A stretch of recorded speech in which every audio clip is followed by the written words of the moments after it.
Sócrates e Platão contra o relativismo. Hoje retomamos a série sobre relativismo, a história da verdade, o problema do relativismo, num episódio em que tratamos então da perspectiva socrático-platônica a respeito do positivismo. O objetivo é tanto dar prosseguimento na discussão, na problemática, como mostrar como essa problemática, essa discussão, ela percorre a história das ideias, estando já localizada na Grécia Antiga e sendo um problema que o próprio Sócrates enfrentou. Eu sou André S. Barreto e seja bem-vindo a mais um Oliver Talk. Então, o objetivo de hoje é apresentar o problema do relativismo à luz da Grécia Antiga, dando aí alguns recadinhos iniciais importantes. Então, primeiro, a gente está fazendo aqui uma metodologia diferente de gravação. Então, eu estou gravando o vídeo que vai para o YouTube. Então, portanto, eu não posso fazer pausas. Se tiver alguma intervenção sonora externa, é devido ao fato de não poder pausar e retomar a gravação. Mas seria como se fosse uma live, portanto, né? Então, esse é um primeiro recado. Um segundo recado é, você pode continuar nos apoiando via Apoia-se, né? Então, o que está acontecendo agora, gente? Nós temos o Apoia-se e nós temos a Hotmart. Se você quiser ter acesso ao Teatro das Ideias, que é a formação de educação liberal do Oliver Talk, você precisa nos patrocinar, aí entre aspas, na verdade, assinar o nosso programa de formação na Hotmart. Se porventura você não tiver esse interesse, você pode contribuir no Apoia-se. E você também pode fazer as duas coisas, né? Nós temos aí algumas pessoas que a gente agradece imensamente, como nós agradecemos todas, que doam um valor superior àquele que a gente cobra na Hotmart. Então essas pessoas a gente pede, fique no Apoia-se. Se você quiser contribuir, por exemplo, o Teatro das Ideias na Hotmart custa R$29 por mês. Se você quiser e puder, por exemplo, contribuir com a gente com R$50, assina o teatro por 29 e doa mais 20 no Apoia-se. Se você não tem, eventualmente, tempo, sei lá, para o Teatro das Ideias, embora ali no teatro a coisa seja toda estruturada para o nosso público, já qual que é o nosso público? É o leigo interessado, né? O leigo interessado é o nosso público. E o Teatro das Ideias também é estruturado a partir desse público. Então, as aulas são quinzenais, as aulas têm a mesma pegada, o mesmo estilo que Luciano e eu temos aqui no podcast, de descomplicar a cultura, tá? Mas essas duas opções estão na mesa agora, e se porventura você nos patrocinar, nos apoiar pela Hotmart, tendo acesso ao Teatro das Ideias, você vai ter acesso ao Teatro das Ideias e a revista Cronos, que é o guia bibliográfico do Oliver Talk, os podcasts exclusivos, os e-books e todo o conteúdo exclusivo que a gente produz, beleza? E também, né, aquele recadinho para quem ainda não faz isso, não se esqueça de assinar o podcast Oliver Talk no Spotify, no iTunes, no SoundCloud e no Deezer, ou no seu aplicativo de podcast favorito da Google Play ou da Apple Store. Caso esteja ouvindo pelo YouTube, não se esqueça de se inscrever no canal e ativar o sininho para as notificações. Não se esqueçam também, dessa vez mais do que nunca, de prestigiar a Wake Up Imperium, a loja do Mr. Romanini. O Mr. Romanini, que é o nosso artista, né, é o cara que faz aqui as nossas artes para as lives, para os podcasts, enfim. A loja, a Wake Up Imperium, está completando 1 ano e mais ou menos a parceria entre Romanini e Oliver Talk está se encaminhando aí para completar essa data também. Então, parabéns ao Romanini, muito obrigado por tudo que tem sido feito. Sigamos em frente e, por favor, prestigiem o trabalho do Romanini, aí, o nosso artista. Então, vamos lá, vamos ao podcast.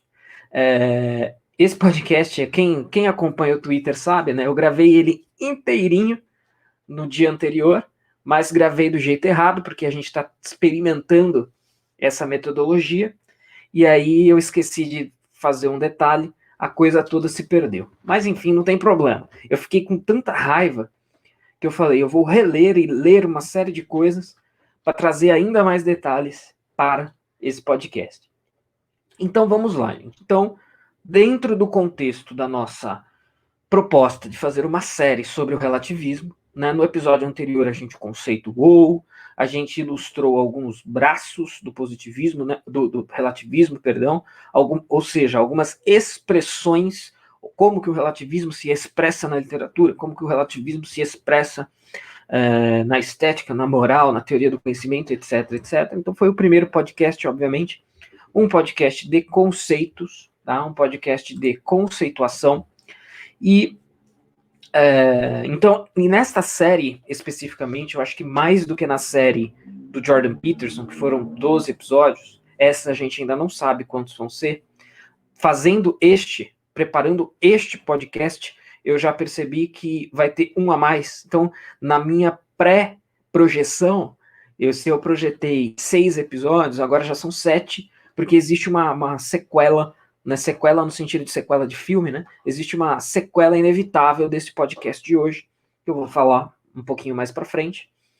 Mas isso foi o que foi feito no podcast anterior, e nesta série, mais do que na série do Peterson, eu acredito que vai ser mais necessário do que naquela, que vocês acompanhem de fato, né? Então, se você está por acaso caindo aqui hoje, né? Então você está surgindo no podcast Oliver Talk hoje, eu sugiro que você ouça o episódio anterior, salvo engano, o 118, onde é a abertura da série sobre o relativismo, certo? Então, feito o que foi feito no podcast anterior, e tendo dito que o relativismo é um problema, ele é mais do que um mero problema intelectual. Então, olha, vamos conhecer esta discussão intelectual aqui, porque ela é muito importante do ponto de vista intelectual, mas ela não tem nenhuma relevância prática. Eu não acredito que este seja o caso do relativismo. Eu acho que todo mundo deveria entender e saber o que é o relativismo, entender e saber os seus problemas, os seus perigos, para eventualmente, quando se deparar com isso em alguma situação, seja para rechaçá-lo ou não, aí é uma questão, né, que eu acredito que ele deva ser rechaçado, mas, sei lá, né, tudo é possível. Mas que pelo menos você saiba que é de relativismo que estamos falando, tá? Se trata de relativismo. Então, esse podcast de hoje, né, esse segundo episódio da série, ele visa retratar o relativismo também como um problema histórico que percorre a civilização ocidental. E aí, óbvio, né, Platão, a obra de Platão é um dos pilares da civilização ocidental. Poucas questões filosóficas relevantes não foram tratadas por Platão e Aristóteles. Isso é uma questão que a gente está discutindo muito legal lá no Teatro das Ideias. E com o relativismo, né? Então, assim, isso serve até como elemento de prova. Não é o André que acha que o relativismo é um problema. Não, Platão já achava que o relativismo é um problema. Né? Isso aumenta muito aí Platão e diminui muito André. Né? Quem sou eu para falar que o relativismo é um problema, sendo que Platão já disse que relativismo é um problema. Mas é para entender aqui, então, na verdade, que o relativismo não é só um problema de hoje, não é um problema necessariamente, como alguns podem pensar, exacerbado pela modernidade ou pela pós-modernidade. Ah, o pós-modernismo é relativista radical. Verdade. Mas a ideia de se combater o relativismo, ou de se pensar o relativismo, né, antes mesmo de combater, não é um fenômeno, não é uma questão da modernidade ou da pós-modernidade. A filosofia grega já se engajava nesse tipo de discussão. Então, os diálogos platônicos, eles são uma prova, eles são uma evidência histórica da relevância da discussão filosófica sobre o relativismo. Né? Então, esse é um primeiro ponto. O segundo ponto: quem eram os relativistas da Grécia Antiga? Eles eram, em grande parte, os sofistas. Os sofistas eram os grandes antagonistas de Sócrates. Então, os sofistas tinham uma visão de mundo, de realidade, da política, das leis, da vida social, que Sócrates não compartilhava. Então, enquanto Sócrates acreditava que, embora ele não fosse sábio, embora ele não tivesse acesso à verdade, olha, eu sou o portador da verdade, muito pelo contrário, eu sou o portador da ignorância, eu sou o portador da ciência de que sou ignorante a respeito da grande maioria das coisas. E aí que estava a sua sabedoria, né?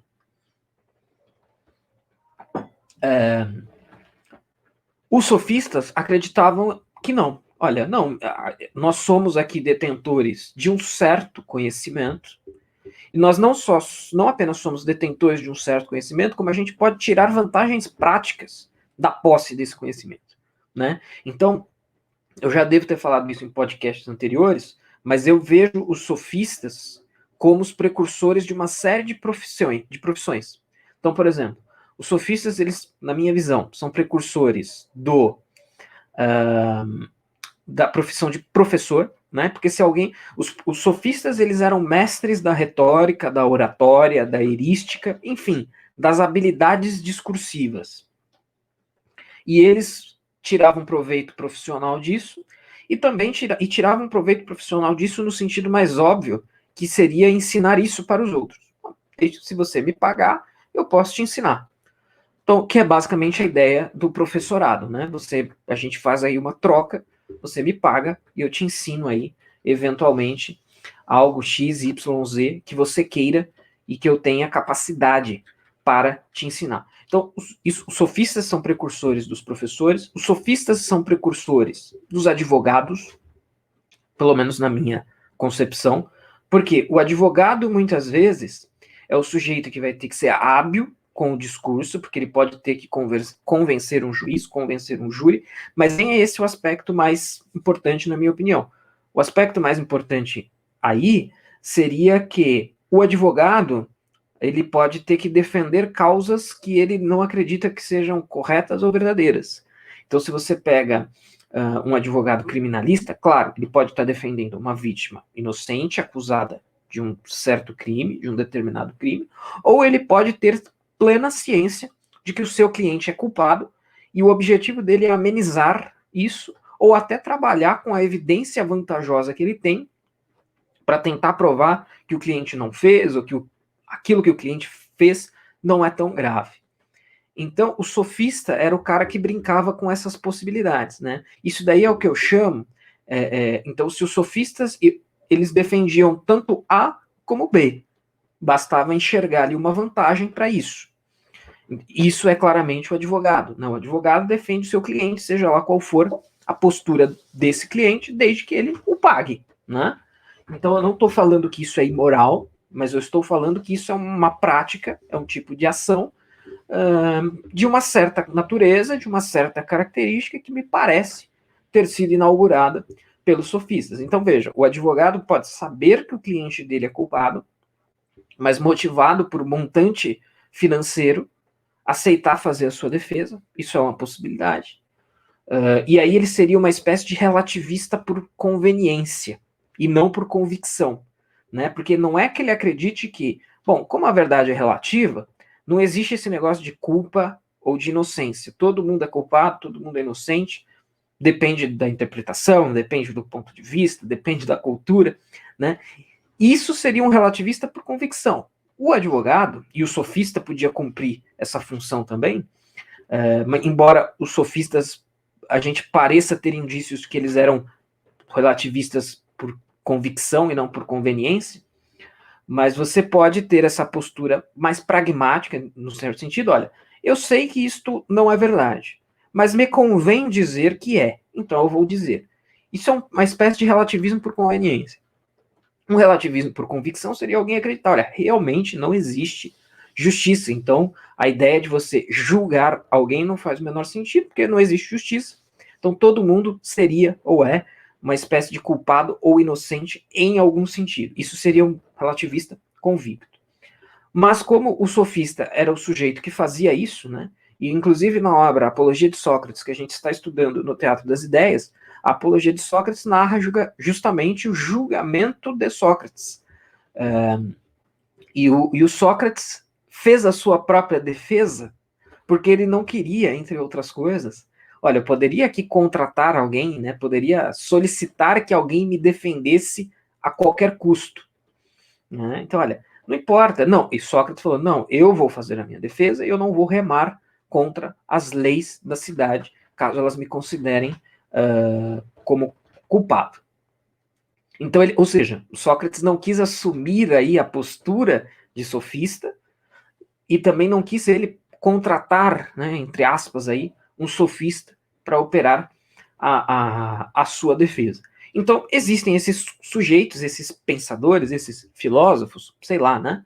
Esses pensadores chamados sofistas, que eram antagonistas de Sócrates, e eles podem ser considerados os representantes do relativismo, talvez até os primeiros relativistas, a gente vai discutir isso ao longo do podcast, mas seriam os primeiros relativistas aí da história, que foram combatidos, portanto, pela dupla Sócrates-Platão. O que eu disse agora há pouco, que esse podcast vai ter uma sequela.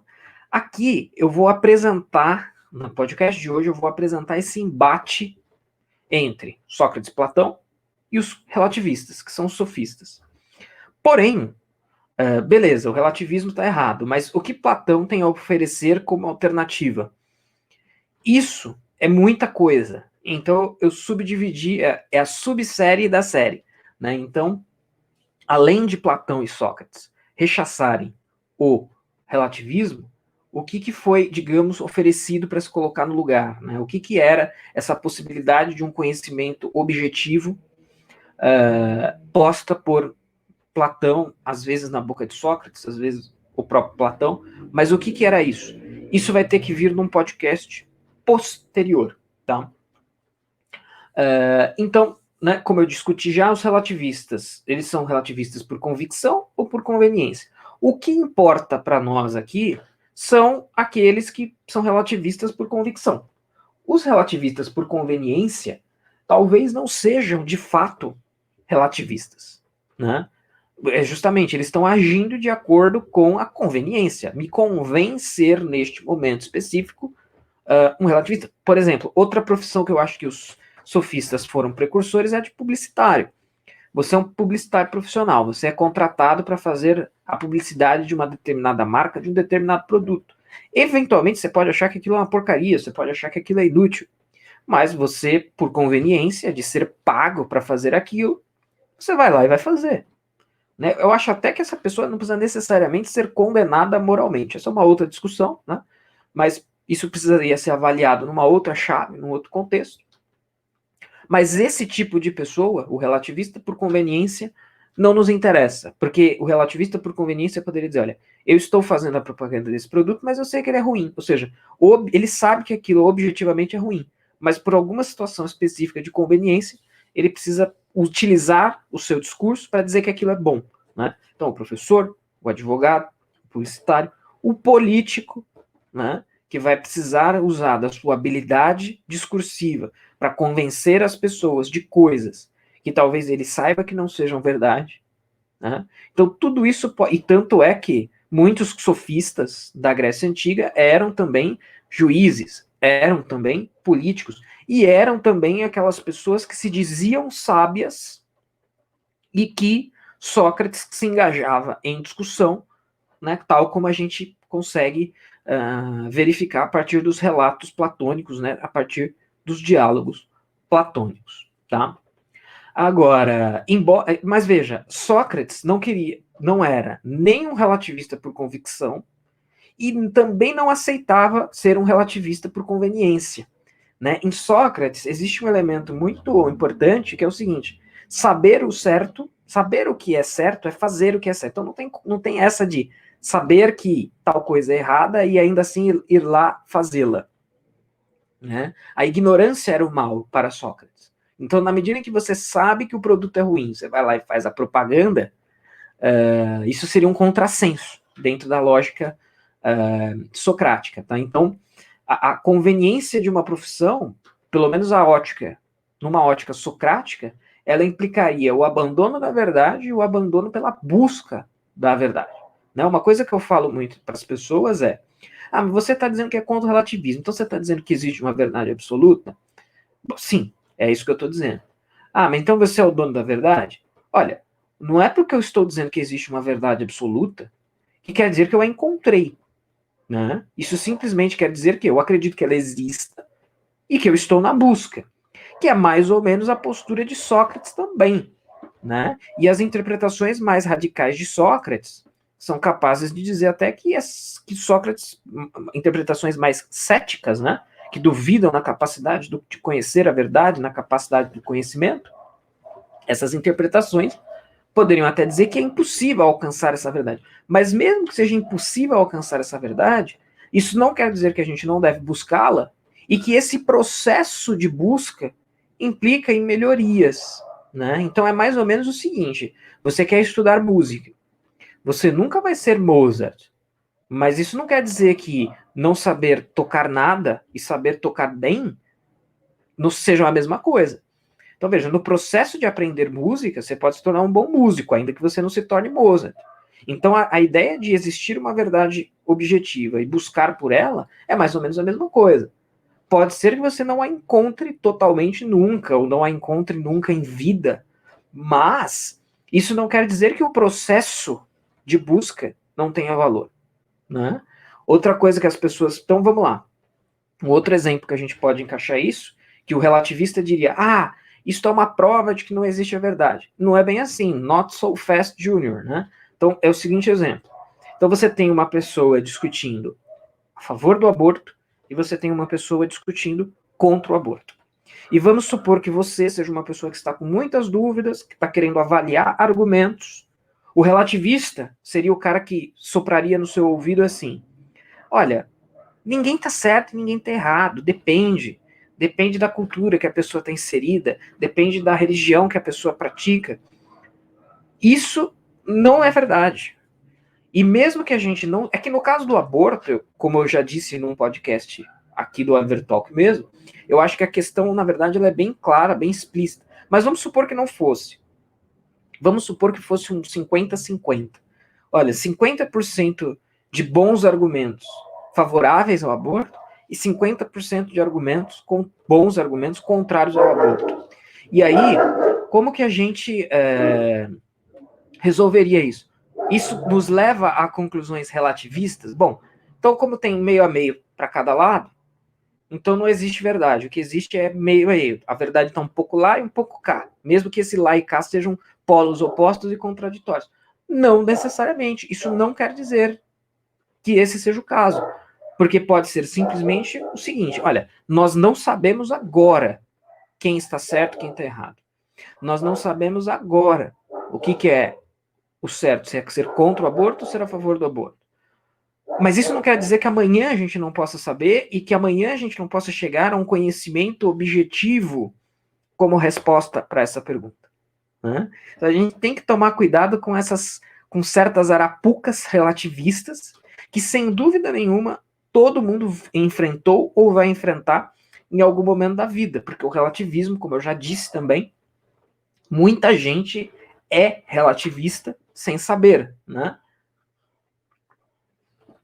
Como eu disse no podcast anterior, muita gente pratica na sua vida como um todo a lógica do sabor do suco, né? Lembram daquele exemplo do sabor do suco? Então existe o suco de laranja e o suco de abacaxi. Existe uma pessoa que acha que o melhor suco do mundo é o de laranja e outra que acha que o melhor suco do mundo é o de abacaxi. Isso não é uma questão que a gente precise ser um objetivista. Olha, qual é o melhor suco, laranja ou abacaxi? Não importa. Quem acha que é o laranja, seja feliz. Quem acha que é o abacaxi, seja feliz. Mesmo que os dois estejam numa contradição. Só existe um suco melhor do mundo. Qual que é, laranja ou abacaxi? Não sei. Mas isso não é uma questão que a gente precise ir além. Cada um que beba o seu suco e seja feliz. Mas isso seria um posicionamento relativista, só que para uma questão que admite isso, né? Agora, do ponto de vista do senso comum, do ponto de vista da cultura geral, as pessoas tentam estender essa mesma lógica para todas as questões, né? Então, olha, tudo é mais ou menos como a preferência por dois sabores de suco. Cada um com a sua opinião. Eu sou contra o aborto. Legal, parabéns. Seja feliz, continue assim. Eu sou a favor do aborto. Legal, parabéns. Seja feliz, continue assim. E não tem mais nada para dizer.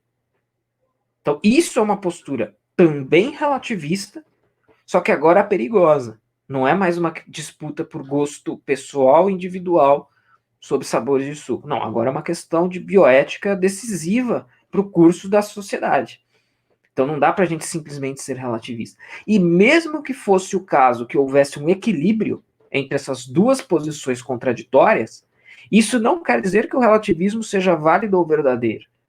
pode querer dizer simplesmente que nós não sabemos qual é a resposta objetiva correta hoje, mas amanhã, com mais pensamento, com mais raciocínio, com mais evidências, a gente pode ir numa direção ou na outra. Tá? Mas enfim, né, voltando aqui, então, em quais diálogos platônicos é abordado esse tipo de discussão e é abordado esse antagonismo com mais protagonismo, digamos, né, de Sócrates com relação aos sofistas? Então, existe um diálogo platônico chamado Sofista, existe um diálogo platônico chamado Górgias, e existe um diálogo platônico chamado Protágoras. Existem outros diálogos que são protagonizados por Sócrates e sofistas, como Hípias, por exemplo. Hípias era um famoso sofista grego antigo, né, também. Não era o mais famoso, mas também era um sofista. Mas eu quis pensar esses aqui porque, primeiro, um tem o título de sofista, o outro chama Górgias e o outro chama Protágoras, que levam os nomes dos dois mais famosos sofistas da Grécia Antiga, de Atenas. Então, nesses três diálogos principais, aparece esse enfrentamento, essa discussão com esses sofistas que são relativistas. Então, quem tiver esse interesse, né, eu não me recordo se no Teatro das Ideias estes diálogos platônicos estão inseridos. Realmente não me recordo. Pode ser que sim, pode ser que não nessa temporada, mas na próxima. Mas enfim, para quem quiser, né, eu sempre dou essa dica, né? Cada um vai sentir interesse por um determinado assunto. Quem achar que esse assunto em Platão é uma coisa assim para você colocar na sua rota de estudos, você pode ir no sentido e buscar esses diálogos, né? O Sofista, o Górgias e o Protágoras. Então é aí que vai aparecer. Um outro diálogo relevante para essa discussão, né? Porque no fundo, né, a moda socrática, o que está sendo discutido é o que é o conhecimento. O que é o conhecimento, afinal de contas? Né? A resposta dos sofistas é: o conhecimento é uma coisa que a gente. Dito de maneira bem grosseira, tá, gente? Mas o conhecimento é algo inatingível, ou o conhecimento é algo que depende, o conhecimento é algo que não é objetivo, o conhecimento é algo que não pode ser acessado, o conhecimento é algo que não existe, tá? Então, essa é a pergunta, essas são mais ou menos as respostas dadas pelos sofistas, e Sócrates antagoniza com todas essas respostas. Então, em qual diálogo platônico, tendo Sócrates por personagem, será discutido o problema do conhecimento? Um diálogo que eu adoro, um dos meus diálogos favoritos do Platão, que é o Teteto, tá? T-E-E-T-E-T-O,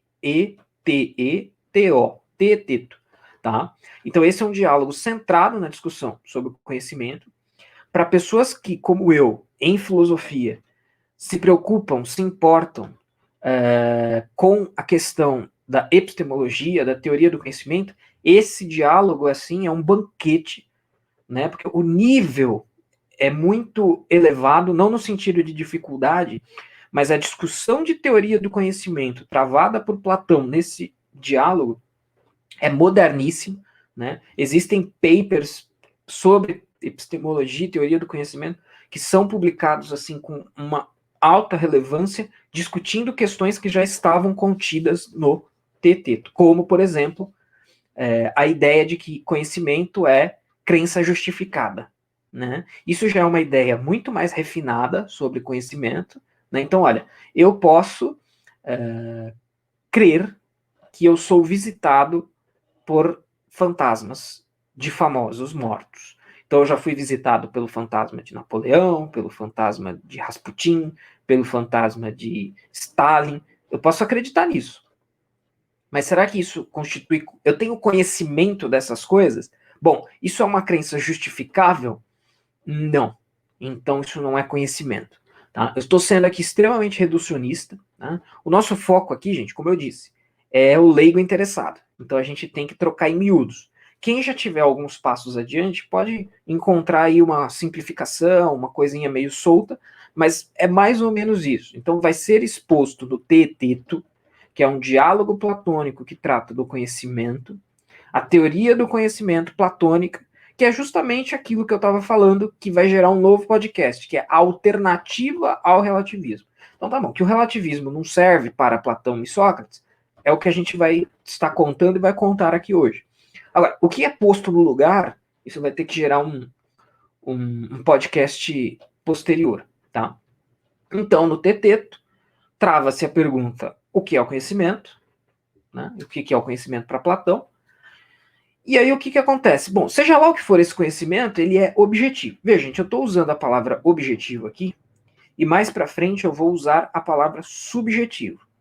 Essas são palavras que eu estou usando apenas para fazer as questões serem compreendidas. A ideia de subjetivo praticamente não existia nesse contexto da filosofia grega antiga, tá? Então, assim, quando a gente fala de subjetivo, acho que a maioria das pessoas entende que a gente está falando o quê? A gente está falando justamente de uma coisa relativa ao sujeito. Né? Lá no meu exemplo do suco, alguém poderia dizer, qual o melhor suco que existe? Ah, isso é subjetivo, isso depende de quem está bebendo, né? Então, se o cara que gosta de abacaxi responder essa pergunta, o sujeito que gosta de abacaxi vai dizer que é abacaxi. O sujeito que gosta de laranja vai dizer que é laranja. Essa ideia de sujeito, de subjetividade, de subjetivo, ela não existia no mundo antigo. Mas como ela ilustra mais ou menos a batalha que se trava aqui, que é entre objetividade e subjetividade, o subjetivismo ele é uma forma de relativismo, tá? Mas ele não existia na Grécia Antiga. Então, se eu me remeter a essas palavras novamente, tenham isso em mente, né? Isso aqui é um parênteses para aquelas pessoas mais treinadas que eventualmente ouvirem, opa, mas esse cara está falando de subjetivo e Platão, só que para Platão não existia o subjetivo. Sim, eu sei disso. E a gente vai voltar nessa discussão já já. Mas eu estou falando isso porque isso ajuda a entender os problemas que estão sendo discutidos aqui. Então, no Teteto se discute o conhecimento, e seja lá o que for esse conhecimento para Platão, ele é objetivo. Como, por exemplo, o conhecimento da matemática. Mas isso é uma outra história. E aquilo que a gente chama, de forma mais técnica, em filosofia de teoria do conhecimento, isso aí é exposto nesse diálogo platônico chamado Teteto. Tá? E aí, o que acontece? Nesta obra chamada Teteto, aparece uma frase muito famosa, atribuída ao sofista Protágoras, que é a seguinte frase: o homem é a medida de todas as coisas. Então, essa frase, talvez também algumas pessoas já tenham ouvido falar. A autoria dessa frase é, supostamente, de Protágoras, que era um sofista. Essa frase aparece no Teeteto, ou seja, aparece no diálogo platônico, em que se discute o problema do conhecimento. E agora, o que eu quero propor aqui, como parte desse podcast, é uma reflexão, uma interpretação sobre essa frase. Né? Então, a frase diz: o homem, a frase em português, né? Quem quiser, quem for mais da turma nerdona, quem não for apenas assim o leigo interessado, você pode jogar essa frase no Google, vai aparecer o grego da frase, e vai ser muito interessante, e vão aparecer interpretações dadas por filósofos catedráticos, canônicos dessa frase. Tá? Aqui a gente vai fazer um negocinho mais arroz com feijão, e óbvio, dentro da nossa discussão e temática aqui do relativismo. Mas então, a frase o homem é a medida de todas as coisas, que aparece no Teteto, parece indicar uma expressão de relativismo. É a ideia, e lembrando, o que é o relativismo? É a ideia de que tudo é relativo a algo. Segundo esta frase, para Protágoras, esse relativo a algo aí seria justamente o homem, né? Então, vamos lá. Primeiro, esta frase não é uma expressão de subjetividade, tá? Então, ao longo da história, houve quem tentou interpretar esta frase como uma espécie de antecipação de Descartes, né? Então, quando Descartes diz penso, quem pensa? Eu. Eu penso, logo eu existo. É o cogito, né? Cogito, ergo sum e tal. E a pedra de toque do conhecimento é é a existência dessa consciência pensante, etc, etc. A gente vai chegar nisso um dia, em algum podcast ou no Teatro das Ideias, mas houve quem fizesse uma ponte entre essa frase do Protágoras e o subjetivismo, entre aspas, aí, cartesiano, né? Isso não é uma interpretação canônica dessa frase, mas eu acho que é justo que isso fosse mencionado aqui. Então, o que parece, na verdade, que está sendo dito pelo Protágoras, ou está sendo colocado na boca do Protágoras pelo Platão, né, isso é sempre uma ressalva possível, embora tudo indique que a gente possa pressupor que de fato Protágoras disse, Protágoras está dizendo que tudo é relativo ao homem. E aí a gente pode entender isso como o homem indivíduo? Podemos, eu acho que podemos, né?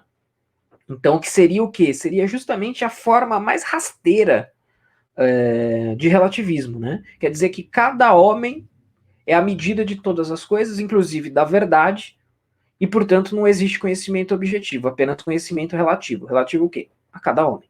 A cada sujeito, entre aspas, né? Não vou mais falar essa palavra, porque não era isso que eles estavam pensando. Mas a cada homem. Então, pode dizer, olha, cada homem é a medida de todas as coisas. Mas a frase diz, o homem é a medida de todas as coisas. Então, a gente pode interpretar, em vez de homem, no sentido de indivíduos, de pessoas, interpretar o homem como humanidade, né? Na verdade, essa questão, isso é uma coisa que poderia se resolver com o grego. Eu não estou com a frase aberta em grego aqui, porque na verdade, quando era homem indivíduo, era uma palavra grega, e quando era homem humanidade, era uma outra palavra. Mas isso também não é tão relevante, porque alguém, mesmo que o próprio Protágoras não tenha dito que era o homem indivíduo, alguém poderia dizer, né? E aí nos serve aqui, alimenta o nosso moinho com essa ideia do relativismo.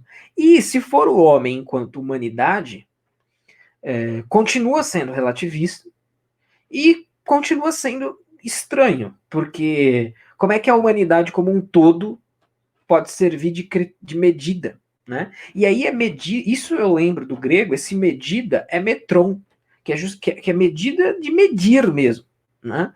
Então o homem é o critério, é a medida, é a régua de todas as coisas. É isso que está sendo dito pelo Protágoras aí. E como isso funcionaria se fosse um homem como humanidade, é algo que precisaria ser pensado mais longamente, né? Como é que você vai pensar num consenso da humanidade, né? A humanidade é a medida de todas as coisas. Ora, isso não faz sentido, tá?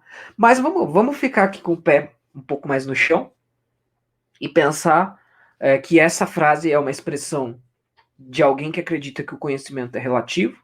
É mais ou menos isso que o Platão também está dizendo a respeito dessa frase e a respeito do Protágoras. Só um pequeno parênteses aqui. Eu li essa interpretação em algum lugar e ontem, quando eu perdi o podcast e fiquei com raiva e fui caçar 1000 coisas, eu procurei essa interpretação, essa que eu vou citar agora, mas eu não achei. Existe uma outra interpretação possível para essa frase do Protágoras, uma interpretação bem louca, bem esotérica, né? Esotérica com S, né? Não com X, bem assim, no pique da unidade transcendental das religiões, essa coisa toda, que diria que, quando diz o homem é a medida de todas as coisas, não seria o homem qualquer, o homem indivíduo, e também não seria o homem humanidade, mas seria o homem. E aí vocês sabem quem que é o homem, né? Seria o homem com H maiúsculo. Seria o Deus encarnado, o verbo encarnado. Primeiro problema dessa interpretação. Protágoras é anterior a Cristo, então ele não poderia, pelo menos, a não ser que fosse em tom de profecia, mas aí eu nunca ouvi falar disso, ele não poderia estar falando de Cristo, primeiramente porque ele era anterior. Só poderia estar falando de Cristo se fosse em tom profético. Isso eu nunca ouvi falar. E também tem um outro problema para nós, para quem interpreta essa frase não como o homem qualquer, mas como o homem H maiúsculo, que aí a frase não é mais relativista. Né? A frase não deixa de... Se o critério para todas as coisas for o verbo encarnado, então não é mais relativismo. A gente é muito pelo contrário, né? A expressão divina, ela é objetiva. E, aliás, muita gente diz que ela é a base da objetividade. A gente só pode garantir valores morais objetivos, por exemplo, se esses valores morais estiverem ancorados numa natureza divina, né? Isso é uma questão de ontologia moral muito boa, muito pertinente, muito contemporânea também, né? Muito tratada por filósofos contemporâneos, mas não é o nosso objeto aqui. Agora, só quis dividir e mencionar isso para vocês. Em linhas de a interpretação mais oficial da frase do Protágoras é que esta frase está expressando uma conceituação relativista que está dizendo que se tudo é relativo a algo, esse algo é o homem. O homem é a medida, é o metron, é a régua de todas as coisas. Tá? Então, Platão põe isso na boca de Protágoras, e Sócrates, seu mestre de Platão, antagonizava essa ideia. Ó, isso daí, meu amigo, você pode falar e tal, isso é bullshit. Tá? Isso daí é besteira. Conhecimento não é isso, não é. O homem não é a medida de todas as coisas, não. Tá? Porque se você levar essa ideia para frente, você vai ter problemas aqui, problemas ali, problemas acolá. Tá? Então, né, no fundo, todo esse podcast e tudo isso, gente, é uma contextualização, tá? Então, se você está se deparando pela primeira vez, recentemente, com essas discussões, eu falo isso porque isso aconteceu comigo, né? Quando eu li o livro Imposturas Intelectuais, do Alan Sokal e do Jean Brickman, que é um livro em que os caras estão metendo pau, esses caras estão metendo pau no pós-modernismo, e eles estão falando, olha, este movimento chamado pós-modernismo é extremamente relativista. É um relativismo radical. Eu falei, opa, aí é aí que tá a merda, vou bater nesse troço. Né? Mas, na verdade, isso é coisa velha. Tá? É mais ou menos, fazendo um paralelo aqui, é mais ou menos como a história das heresias dentro da história da igreja. Né? Então, quando surge, de vez em quando surgem aí posturas e movimentos heréticos, e parece que é uma coisa nova. Mas quando você vai ver, são coisas que a igreja primitiva já enfrentou. E muitas vezes já até resolveu. Né? Quando a gente chegar nos podcasts de refutação mais ampla do relativismo, vocês também vão ver que os argumentos contra o relativismo, eles não são exatamente argumentos novos. Né? É aí que a gente vai entrar mais no aspecto político, que, olha, não importa se o relativismo é logicamente sustentável ou não. O que importa é o tipo de narrativa que ele está permitindo. Né? A gente vai ver que a sobrevivência do relativismo, enquanto ideia, de um ponto de vista intelectual, tem muito mais a ver com isso do que com com o seu poder justificatório para si mesmo, que é muito frágil. Né? O relativismo ele é logicamente contraditório e não é muito difícil enxergar isso. Tá? Mas isso é uma questão para a sequência aqui dos nossos podcasts. Então, mas o objetivo todo do episódio de hoje é ilustrar com vários elementos de prova que o relativismo não é uma coisa nova. Então, muito rapidamente aqui, a gente está se encaminhando para o final, mas ainda não chegamos.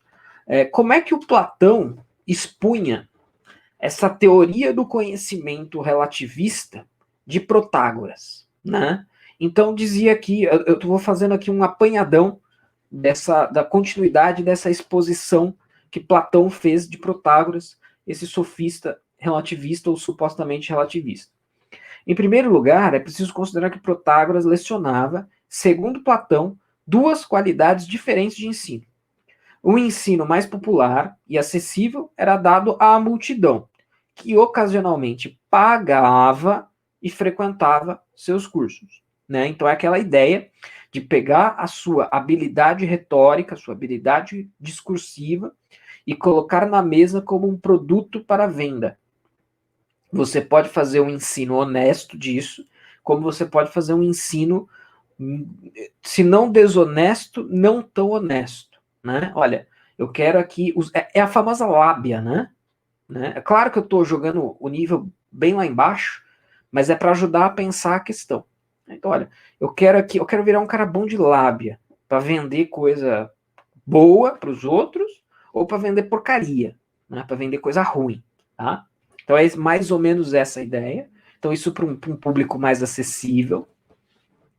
E um outro tipo de lição, bem mais detalhada, era oferecida pelo Protágoras, que era ministrada apenas aos iniciados, discípulos assíduos que recebiam as explicações pormenorizadas das teses de Protágoras. Então, isso nos faz crer que Protágoras era seria, né, teria sido um relativista por convicção e não por conveniência, ainda que eventualmente uh, ainda que eventualmente é, tenha se aproveitado disso também por conveniência. Tá? Mas parece que isso era realmente a doutrina de Protágoras, né? E não apenas uma crença de conveniência para ganhar dinheiro. Tá? Então esse é um primeiro fato importante. Segundo, de acordo com Platão, no Teteto, o sofista Protágoras utilizava em suas lições aos iniciados o ensinamento da filosofia do pré-socrático Heráclito, para dar fundamento à tese do homem medida. Então, rapidamente aqui, no futuro, a gente faz uma série sobre os pré-socráticos, tá? Mas o que era o Heráclito aqui em 2 minutos para ninguém ficar boiando? Heráclito é o autor daquela frase também famosa, também bem conhecida, que dizia que o homem nunca entra 2 vezes no mesmo rio. Então, por quê? Porque o rio mudou, então você entra hoje num rio, ok. Se você for entrar amanhã, você é outra pessoa e o rio é outro. As águas transcorreram, você mudou, você, sei lá, né, aconteceu uma série de coisas com você. Então, a base do pensamento de Heráclito era a ideia de que tudo é movimento, tudo é mudança, e para os gregos, movimento e mudança são coisas muito próximas do que são para nós, por exemplo, hoje. Né? Então, hoje, se você tira a sua caneta de um lugar e põe em outro, você moveu a caneta, mas não faz parte do nosso repertório mental a ideia de mudança, né, com o movimento. Mas para os gregos, movimento e mudança eram coisas muito próximas, e Heráclito estava convencido de que a realidade era constituída de movimento, de mudança. E Heráclito também estava convencido de que a realidade ela é composta de conflito. Né? Existe uma outra frase de Heráclito, não tão conhecida, em que ele dizia que tudo é conflito. A palavra grega para conflito é polemos. Né? Então, tudo é polemos. Se tudo é conflito, e se tudo está mudando, e se tudo que existe é esse conflito, essa mudança, esse movimento, então, olha, que a gente salte disso para um relativismo não é exatamente surpreendente. Heráclito era um relativista? Provavelmente é impossível dizer isso com precisão. Tá? A gente não tem acesso a textos e a doutrina de Heráclito expressa por ele mesmo. Mas, se a gente pensar nisso um pouquinho e chegar à conclusão de que não existe nada objetivo, né, então, ou seja, o rio, este é o rio, este é o rio hoje, amanhã será outro rio. Então, ou seja, é justamente isso, é você dizer que não existe uma base objetiva nas coisas, na realidade, e por aí vai.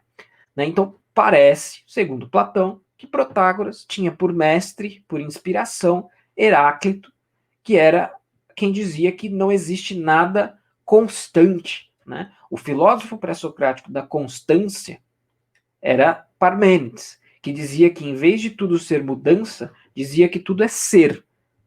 Então, ou seja, tudo é existência constante. O que existe constantemente é o que existe de fato, o resto não existe. Heráclito estava exatamente na contramão, dizendo, o que existe é a mudança, a única coisa constante é a mudança contínua, tá? Então, Protágoras encontrou aí apoio, né, para a sua doutrina relativista em Heráclito e não em Parmênides. tá? E aí a ideia do homem medida, né, que está expressa nessa frase, encontraria uma fundamentação, um fundamento maior e melhor nas ideias de Heráclito, né? A ideia de que tudo está sob efeito de um fluxo constante justifica-se porque não há razão para acreditar em ideias gerais acerca da humanidade, do destino humano, de conhecimento, etc. Né? Porque está tudo mudando o tempo todo. Então não tem como você falar, eu sei isto, porque amanhã tudo pode mudar e você não vai saber mais. Né? E aí, esse tudo não é um tudo metafórico, mas é um tudo literal. Amanhã tudo realmente pode mudar e você pode não saber mais nada do que você achava que sabia, do que você achava que era um conhecimento objetivo. Protágoras chega a dizer que o conhecimento de medicina, mesmo que se defina por um conjunto de técnicas sobre o bem-estar do corpo, não é um caso de verdade absoluta. Os preceitos médicos não fazem mais do que substituir uma sensação ruim, como a febre, por uma sensação boa, a saúde. Estamos aqui no plano da sensação. E, sobretudo, bem de acordo com a doutrina que cada um é juiz solitário de tudo que é verdadeiro e falso. Ou seja, a frase o homem de todas as coisas está falando de indivíduos, o homem indivíduo, né? Cada um como juiz solitário daquilo que é verdadeiro ou falso. Por quê? Porque a teoria do conhecimento de Protágoras era uma teoria do conhecimento sensibilista. Se você está dizendo que tudo que a gente conhece vem da sensação, e cada homem, cada ser humano sente as coisas de um jeito diferente, então tudo que nos resta é chegar a conclusões relativistas mesmo. Eu sinto que o melhor suco é o de laranja, você sente que o melhor suco é o suco de abacaxi. Se tudo que existe é a sensação, então é melhor cada um ir para casa feliz com a sua própria sensação. A coisa se encerra aí, tá? Então, as coisas elas aparecem ao homem sensível, né, o homem que sente, que é basicamente todo ser humano normal tem a sensibilidade, e cada um as percebe de um jeito próprio. O relativismo, ele é uma doutrina que vai estar muito próxima, às vezes, do ceticismo, é porque o cético vai dizer não há verdade. O relativista, ele vai dizer há verdades, cada um com a sua. Então são coisas próximas. Se a gente pensar nesse ceticismo mais radical, existe um outro filósofo cético chamado Sexto Empírico, que ele dizia uma coisa que era o seguinte, ele perguntava, o mel é doce? Olha, parece, né? Quando a gente experimenta, normalmente o mel é doce. Mas a gente não pode saber. Sabe por quê? Bom, eu peguei aqui um favinho de mel. Beleza, tá doce. Só que se eu escovar os dentes, claro que isso sou eu dizendo, né, gente? Sexto empírico não estava pensando em escovar os dentes. Mas pensem o seguinte: você pegou um favo de mel, pôs na boca, super doce, gostoso, ok. Você sentiu, né? Então, olha, uma teoria do conhecimento sensibilista. Você sentiu o mel doce. Aí você escovou os dentes. Você pegou outro favo de mel. Aquilo já não te parece mais doce. Você já não sente aquilo doce. E aí, o mel é doce ou não é doce? Olha, ele até parece doce, porque a maioria das vezes ele se apresenta doce. Mas eu não posso ter certeza que ele é doce. Então, isso, de certa maneira, é um certo ceticismo relativista. Né? Isso seria também mais ou menos como dizer que o Dalton. Colocar o seguinte: o céu é azul, ou sei lá, né? Uma cor de um objeto. Ah, mas o daltônico vê de outra cor. E aí, quem está certo? Quem está vendo a coisa tal como ela é? O daltônico ou nós? Isso é uma pergunta de um relativista. Claro que isso dá para. Eu não vou responder isso aqui agora, né? Mas assim, isso não é um bom argumento, mas isso é algo relativista e que pode ser dito. Né? Olha, o daltônico vê preto, onde quem não é daltônico vê verde. Quem tem razão? Quem está certo? Ah, ninguém está certo. Ou nós não podemos saber, vai que é o daltônico que está certo. Tá? Então esse é o tipo de coisa, é o tipo de objeção de cunho relativista ou cético que a gente encontra muito por aí. né? Outra coisa que será relativista, e que tem um pouco a ver com essa coisa das cores e do mel, é o construtivismo. Então, olha só, lembram que eu falei? A gente precisa ficar muito de olho nesse papo de relativismo, porque ele está em todo canto e a gente não sabe. Então, se a gente pensar na doutrina pedagógica do construtivismo, que é a ideia que o conhecimento é construído, dito de maneira aqui bastante grosseira, se você disser que a mente humana ela constrói a realidade, isso também vai te levar a conclusões relativistas. Porque a mente de um louco constrói a realidade de uma forma diferente. E se você acha que não tem critério objetivo, né, não tem medida objetiva, então quem garante que o louco está certo e nós estamos errados? Né? Então a ideia é que a matemática é um conhecimento construído. Isso é ridículo, mas isso está por aí. Né? Essa ideia está por aí. E tudo isso ou é relativismo, ou tem a ver com relativismo, ou vai levar a conclusões relativistas. Por isso que a gente tem que prestar atenção nesse tal de relativismo e, inclusive, saber como Platão e Sócrates o combateram. Que é o que a gente está fazendo um pouco hoje e vai fazer um pouco na sequência, no podcast da semana que vem. Então, Protágoras seria o primeiro relativista da história, tá? Lembrem que eu disse que existe um outro sofista famoso, que foi Górgias, e que existe, inclusive, um diálogo platônico chamado Górgias. O Giovanni Reale, que é um grande historiador da filosofia, diz que Górgias talvez tenha sido o primeiro nihilista da história. Eu já falei de nihilismo na série sobre Jordan Peterson, vou retomar aqui, mas olha só, relativismo, ceticismo, nihilismo são coisas que estão muito próximas. Na minha visão, o que é o niilista, então, portanto? O niilista é o cara que não diz que existem verdades. É o cara que diz que não existe verdade nenhuma. Não existe verdade nenhuma, não existe bem nenhum, não existe justo nenhum, não existe belo nenhum, não existe nada. Isso é o niilista. Né? A palavra niilista é daí. Nihil, né? Nadista. Nihil é nada em latim. Óbvio que esta palavra não era uma palavra dos gregos, porque, como eu acabei de dizer, é uma palavra latina. É um pouco anacrônico, então, falar que Górgias. Né? Então, Górgias seria o primeiro nihilista. Né? Se a gente pegar o conceito de nihilismo, que é posterior, a gente consegue enxergar um princípio de nihilismo em Górgias, que era um sofista. Então, o que eu costumo dizer? Que nihilismo nada mais é que relativismo com coragem.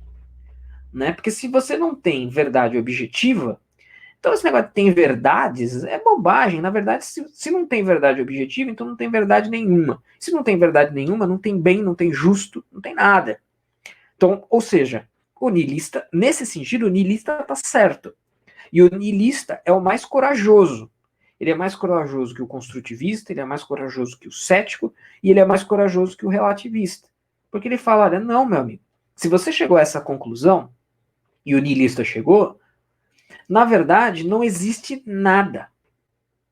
Não tem essa de tem verdades ou cada um com a sua verdade. Não, não tem nada.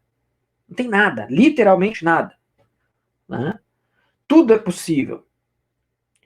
Porque não existe nada. Então não há nada, nem bem, nem valor, nem sentido, nem justo, nem belo, nem certo.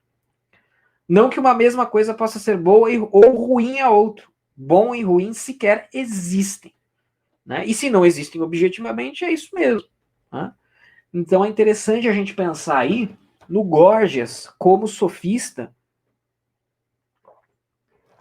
que teve coragem de levar as implicações dessa ideia adiante nas suas consequências reais, próprias e devidas.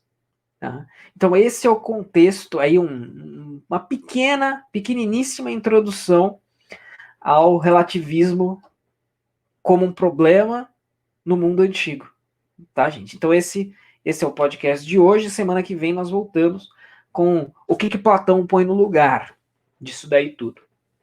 Acompanhe o Oliver Talk nas redes sociais. Estamos no Facebook e Instagram, sempre buscando por Oliver Talk, tudo junto.